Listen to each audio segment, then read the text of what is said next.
धन्यवाद प्रकट करता हूँ और इस मंच पर उपस्थित साधु संतों के चरणों को प्रणाम करता हूँ। सभी हिंदूवादी संस्थाओं के अधिकारीगण, सभी लोग इस मंच पर उपस्थित हैं, उनको भी हृदय से धन्यवाद प्रकट करता हूँ। मित्रों, समय की पाबंदी है, लेकिन आज बांग्लादेशी हिंदुओं के समर्थन में चिन्मया कृष्णदास जी को जिस प्रकार से वहां पर हिंदुओं की रक्षा के लिए आवाज उठाने पर देशद्रोह का मुकदमा लगाकर जेल में डाला गया। चिन्मया कृष्णदास जी के समर्थन में एक एडवोकेट आया था, वो था मुसलमान, उसको मार दिया गया। मीडिया में उसको बाहर आने नहीं दिया गया। लेकिन और एक हिंदू एडवोकेट, वो एडवोकेट जो उनके समर्थन में, उनके बेल पिटिशन के लिए जब वो अदालत पहुंचता है तो अदालत के बाहर में मॉब लिंचिंग उनके ऊपर की जाती है, हमला किया जाता है। आज वो हॉस्पिटल में है।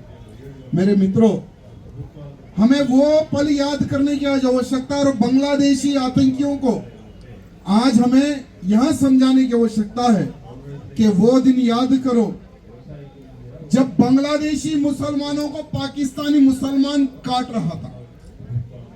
बांग्लादेशी मुसलमानों की बहन बेटियों के साथ बलात्कार हो रहा था।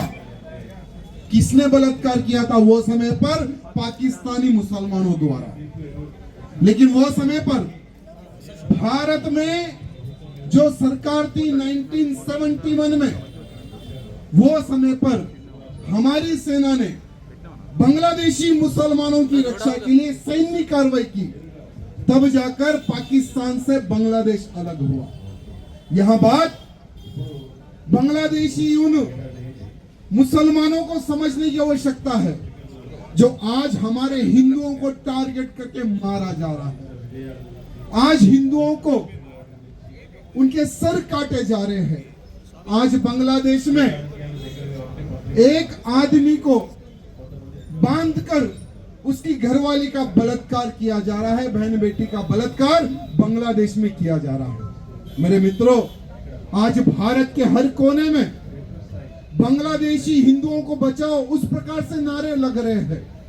आज पूरे भारत में बांग्लादेशी हिंदुओं की रक्षा के लिए प्रधानमंत्री मोदी जी से मांग कर रहे हैं। हम भी आज तेलंगाना की इस भूमि से, भाग्यनगर की इस भूमि से, हमारे प्रधानमंत्री मोदी जी से हमें यहां मांग करना है कि बांग्लादेशी हिंदुओं की रक्षा के लिए बांग्लादेश पर सैन्य कार्रवाई होनी चाहिए। क्योंकि जो लोग लातों से मानते हैं वो बातों से सुनने वाले नहीं है। इन बांग्लादेशी मुसलमानों को आज लव लेटर भिजाने का समय नहीं है।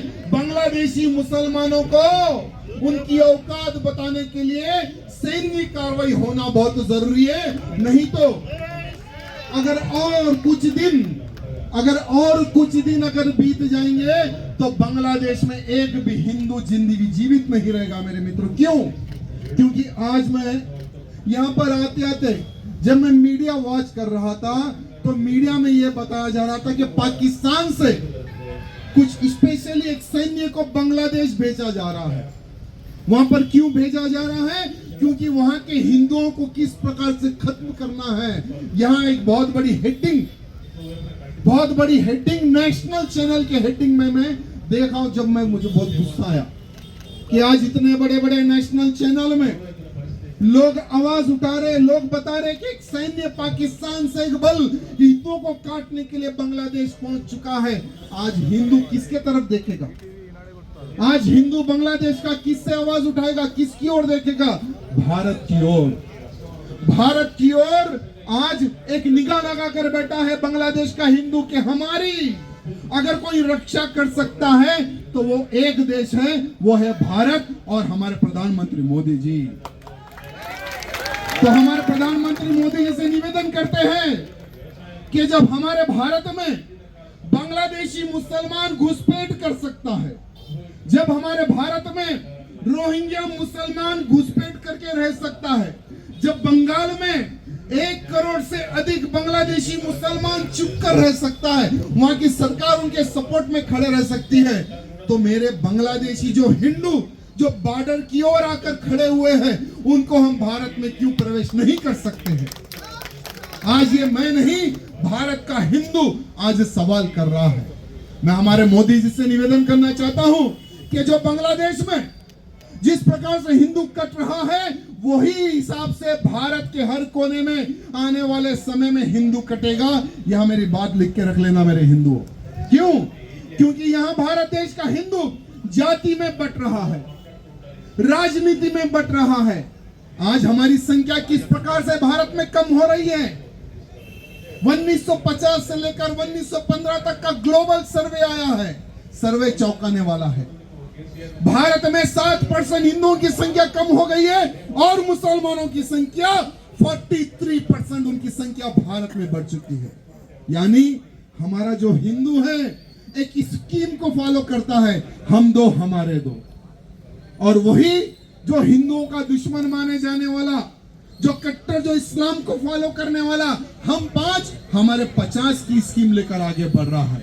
अगर इसी प्रकार से हिंदुओं की संख्या भारत में कम होगी और जिहादियों की संख्या भारत में कम होगी, तो सोचो भारत के हिंदू पर जब हमला होगा तो हमारे लिए कोई धरना, प्रोटेस्ट किसी भी देश में नहीं होगा, किसी भी देश में नहीं होगा।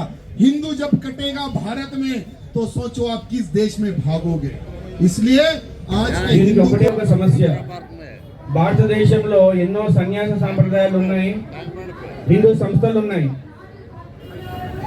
ఇక్కడ భక్తిని బోధించబడుతుంది, వాళ్ళ వాళ్ళ మఠపీఠాలలో ప్రసాదం తిని మనం భజనలు చేయబడుతున్నాయి. గడిచిన అంతర్జాతీయ స్థాయిలో కూడా సంస్థలు భక్తిని బోధించాయి, కానీ ధర్మ విరోధులను ఏ విధంగా ఎదుర్కోవాలో మనకు బోధించబడలేదు. వారి సాంప్రదాయాలను దేశ విదేశాల్లో కూడా మనము చూడవచ్చు. కానీ ఇప్పుడు ఏ పరిస్థితి అయిందంటే, నిన్ననే నేను ఒకటి వార్త చూశాను అనమాట. బంగ్లాదేశ్లో హిందువులు ఎవరు కూడా తిలకం ధరించకండి, కాషాయ వస్త్రాలు ధరించకండి, ఆ స్థితికి వచ్చింది. దీని పరిష్కారం ఏంది? మన హిందువులు వ్యాపారాలను వృద్ధి చేస్తున్నాం, పిల్లలను ఆంగ్ల మాధ్యమంలో చదివిస్తున్నాం, అన్ని విధాల వాళ్ళకు మంచి శారీరక సుఖాలను, ఆస్తులను, అంతస్తులను అందిస్తున్నాం.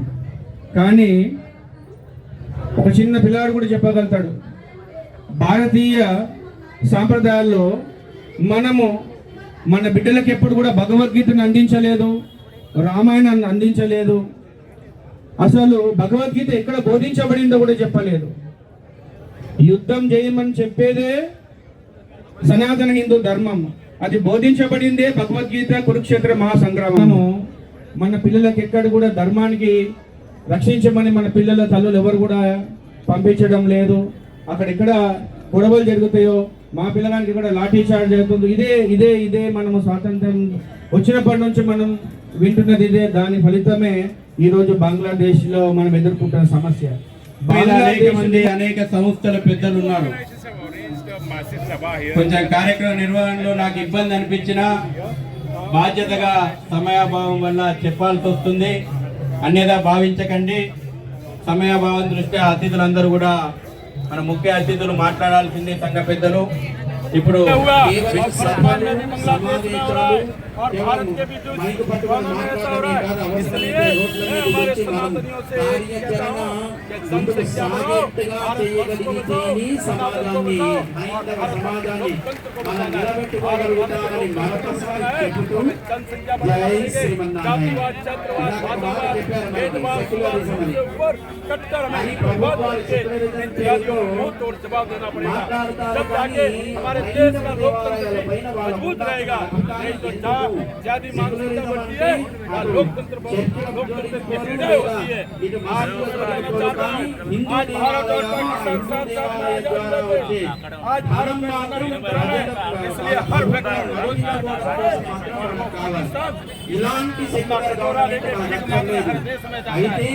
इसलिए जाति रोजगार भी घटाए, इसलिए मैं भारत में लोकतंत्र और हर ముందుకు సాగుదాం. और भारत माता की जय. उनसे कहना चाहते हैं या तो सुधर जा बेटा, ये तो हमको सुधारना बिल्कुल आता है। रक्षिताम रक्षिताम बांग्लादेश हिंदुओं रक्षिताम रक्षिताम रक्षिताम ठीक देने वाला नहीं मिला। रक्षिताम रक्षिताम रोजगार दे रहा है, वहाँ पे उद्योग लगा रहे हैं। भारतीय उद्योग लगा के लोग उद्योग लगा है। और वो आज भारत के सनातनियों पे अगर हमला हुआ तो मुंह तोड़ जवाब देने से देंगे। आज हर गली हर घर से निकलेंगे, हर सनातनी मजबूत हो गए, बांग्लादेशी जनता को मुंह तोड़ जवाब देने से पीछे नहीं हटेंगे। इसलिए मैं फिर आपके चैनल के माध्यम से सनातनियों को कहता हूँ, जनसंख्या बढ़ाना है, भारतवर्ष के लोकतंत्र को बचाना है और हर व्यक्ति के रोजगार को बचाना है। इसलिए मजबूत बनो, सदैव करो। और जितने भी हमारे धार्मिक सनातनी रक्षक जो संगठन है, राष्ट्रीय हिंदू वाहिनी है, हर घर से हर व्यक्ति को ऐसे और अरे बांग्लादेश, पाकिस्तान, अफगानिस्तान भारत से आएगा। 1857 का अखंड भारत बनाएंगे और अखंड भारत को अखंड हिंदू राष्ट्र बनाने से कोई रोक नहीं सकता, किसी की औकात नहीं है। ये जिहादी मानसिकता देश सिंह सनातनी चाहेंगे, ये जिहादियों से कुछ नहीं खरीदना, ये खुद कटोरा लेके भीख मांगने घूमेंगे। इसलिए उनको भी भारत में रहने वाले भी जिहादी मानसिकता वालों को मैं संदेश देना चाहता हूँ, भारत के संस्कृति और भारतीय लोकतंत्र के लिए, भारतीय संस्कृति के आधार पर चलो तो तुम्हें रोजगार मिलोगे, भीख मांगते घूमोगे और भीख भी नहीं बोलेंगे। हेलो भारत माता के। मैं हिंदुओं को एक ही बोलना चाहता हूँ, ना पटना है और न जिहादी मानसिकताओं के हाथ से कटना है। हमें एक बनना है, एक बनना है और सेफ रहना है और जनसंख्या बढ़ाना है। कम से कम हम 4 हमारे माता पिता के परिवार में कम से कम 8 से 10 सदस्य होंगे तो इस सनातन का और इस भारतवर्ष में लोकतंत्र मजबूत रहेगा। नहीं तो पहले पाकिस्तान, अफगानिस्तान और वर्तमान में बांग्लादेश और ये जिहादी मानसिकता बढ़ी तो भारत के लिए भी मुश्किल बढ़ा देंगे। इसलिए जनसंख्या बनाओ, एक बनो, नेक बनो, ना जातिवाद, ना क्षेत्रवाद, ना भाषावाद, सिर्फ कट्टर हिंदूवादी बन के जियो और अखंड भारत को अखंड हिंदू राष्ट्र बनाने के लिए हर रोड पर निकलना। जय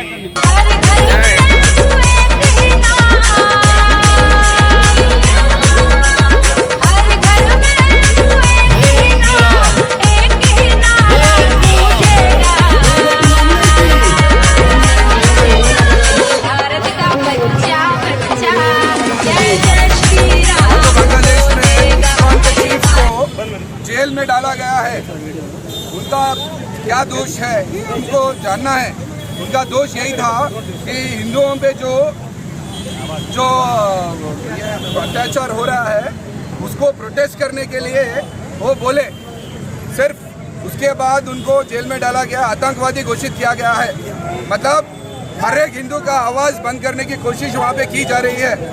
आप सोच सकते हैं कि हिंदुओं की हालत कितनी खराब है और कितनी दयनीय है। इससे हम ये सीखते हैं कि हिंदुओं को यहाँ पर क्या करना चाहिए, अपना कर्तव्य क्या है। हर भारतीय का, हर हिंदू का उनके सपोर्ट में आगे आना चाहिए, उनके सपोर्ट में हमको रैलीज निकालना चाहिए, गवर्नमेंट पे प्रेशर डालना चाहिए। अगर हमारी भारत सरकार चाहे तो वहाँ पर आर्मी भेजकर भी वहाँ का सिचुएशन कंट्रोल कर सकती है। हमें बहुत आश्चर्य हो रहा है कि हमारी भारत सरकार की तरफ से, स्टेट गवर्नमेंट की तरफ से कोई भी स्पंदन कर नहीं रहा है, कोई भी रिएक्ट नहीं कर रहे हैं। इसका मतलब ये है कि वहाँ के हिंदू अलग है, हमारे हिंदू अलग है। मैं सभी हिंदुओं से ये बोल रहा हूँ कि सभी सनातनी हिंदुओं को मैं अभिनंदन देता हूँ जो अभी इस रैली में भाग ले रहे हैं और बाकी के लोग भी आगे आए और इस रैली को और बहुत तीव्र तरीके से सीरियसली इसको लेकर हम प्रेशर क्रिएट करेंगे। बांग्लादेश के जिहादियों पर हमारी आर्मी जाकर अटैक करना बहुत ज़रूरी है। तब तक ये नहीं होगा हमारे हिंदू बच नहीं सकेंगे, अदरवाइज ये होना ज़रूरी है। तो हम सभी से आप लोग रिक्वेस्ट करते हैं कि इस रैलीज को और सीरियसली करिए और इसको देश भर में होना चाहिए। बहुत बहुत धन्यवाद। जय श्री राम।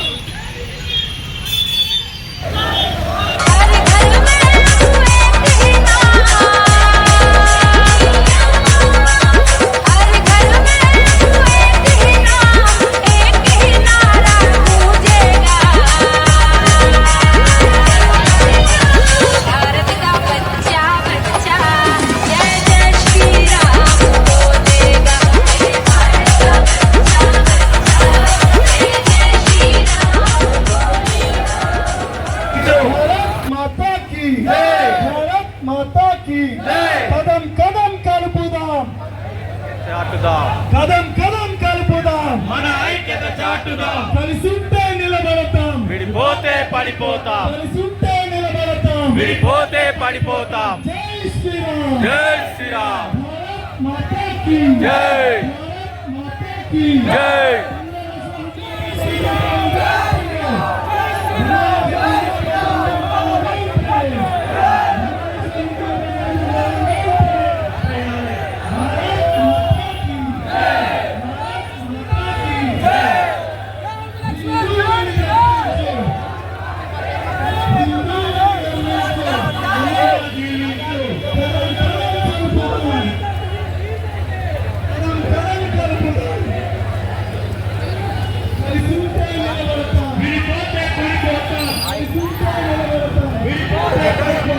देश बटा, इसलिए मैं आपको कहना चाहता हूँ कि जिस दिन हमारा सनातन एक हो जाएगा, हमको सनातनियों को जनसंख्या भी बढ़ाना है और इस भारत को मजबूत रखना है।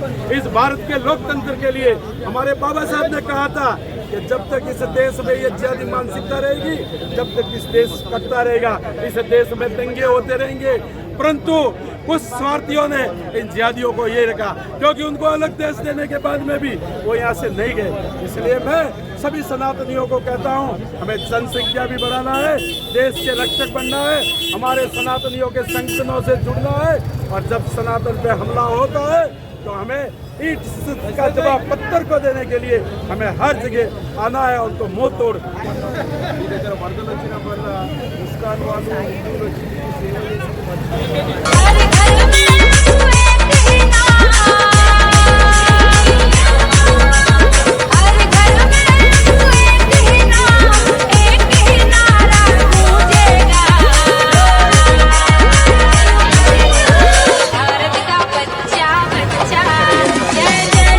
ప్రభుత్వము ఇస్లామిక్ మతోన్మాద శక్తుల భాగస్వామ్యంతో ఏర్పడింది.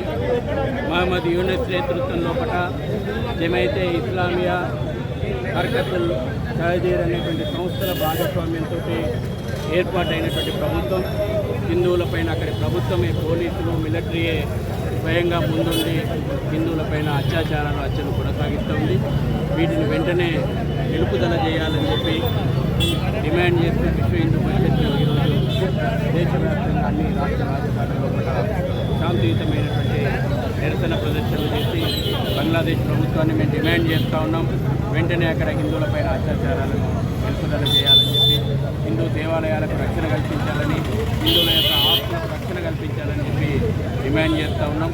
అదేవిధంగా ఇస్కాన్ సంబంధించినటువంటి స్వామి చిన్మయ్ కృష్ణదాస్జీని అరెస్టు చేసి దేశద్రోహం నేరం కింద ఉరిదీయాలనేటువంటి ప్రభుత్వ ప్రయత్నము అక్కడటువంటి ప్రభుత్వమే చేస్తూ ఉంది. స్వామి చిన్మయ్ కృష్ణదాస్జీతో పాటు అక్కడ హిందూ సమాజానికి అండగా, రక్షణగా నిలుస్తూ నాయకత్వం వహిస్తున్నటువంటి 18 మంది హిందూ నాయకులను అరెస్టు చేసి వారిని హత్య చేసేటువంటి ప్రయత్నం బంగ్లాదేశ్ ప్రభుత్వం చేస్తోంది. బేషరతుగా చిన్మయ్ కృష్ణదాస్జీని విడుదల చేయాలి. అదే సందర్భం లోపల యావత్ ప్రపంచం కూడా బంగ్లాదేశ్ లోపల ఉన్నటువంటి మైనార్టీలైనటువంటి హిందువులు, ఇతర మైనార్టీ వర్గాల రక్షణ కోసం గలం విప్పి బంగ్లాదేశ్ ప్రభుత్వం మీద ఒత్తిడి తేవాలని చెప్పి కూడా విశ్వ హిందూ పరిషత్ కోరుతుంది. భారత ప్రభుత్వానికి కూడా మేము విజ్ఞప్తి చేస్తూ ఉన్నాం, అవసరమనుకుంటే ఇటువంటి కఠినమైనటువంటి నిర్ణయాలు తీసుకోవడంలో కూడా వెనుకడుగు వేయకండి. బంగ్లాదేశ్ హిందువులను రక్షించాల్సినటువంటి బాధ్యత భారత ప్రభుత్వం మీద కూడా ఉంది. కాబట్టి